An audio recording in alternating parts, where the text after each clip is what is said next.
Yep, pretty weird day at the racetrack. Jamie McMurray called Saturday Night Shootout weird. Well, things got a lot weirder today. Wednesday, Mike Mullen from didnt, Daytona International Speedway, and practice finally got underway for Thursday's 150s and Sunday's Daytona 500, and guess what happened?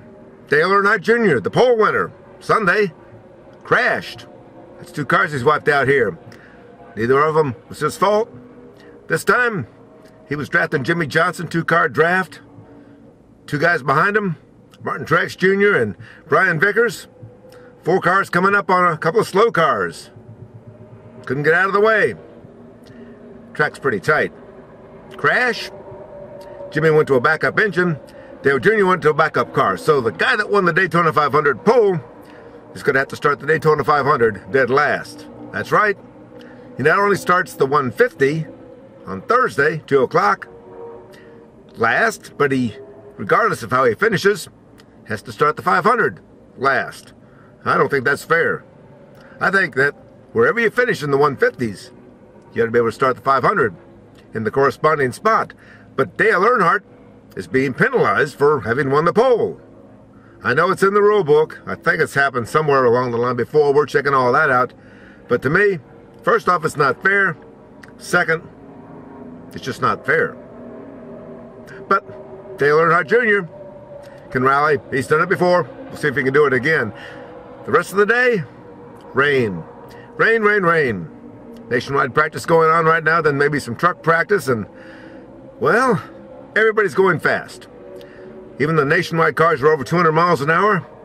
And after Earnhardt's crash, in the limited practice we had for the 150s, the rest of the drivers pretty much said, I think I'll stay back in the barn.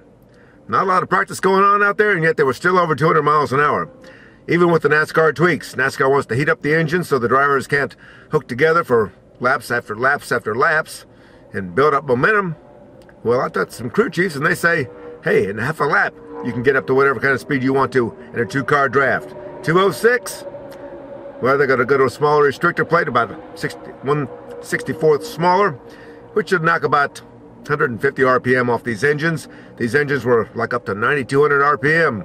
Way too high. We talked with some engine builders, and they're not comfortable at 9,200 RPM.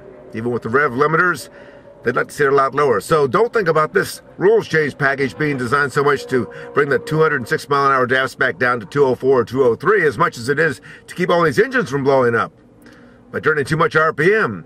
But to me, you don't force a man to run a hotter engine and expect it to live and expect that to be the way that you slow the guy down.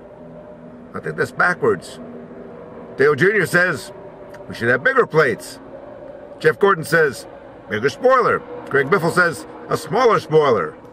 Denny Hamlin says no yellow line rule on the last lap. And we went back and looked at that Talladega race. I don't see much difference between the move Dale Earnhardt Jr. pulled at Talladega to win a couple of years back with the move that Denny Hamlin thought he could pull to win in Saturday's shootout, only to get busted to the last place on the lead lap by NASCAR. I don't think there's much continuity here, or much consistency. But that's what makes it fun, trying to figure out what might happen next. Wednesday, Daytona Speedway. Poor Dale Jr. Mike Mullen from MikeMullen.net.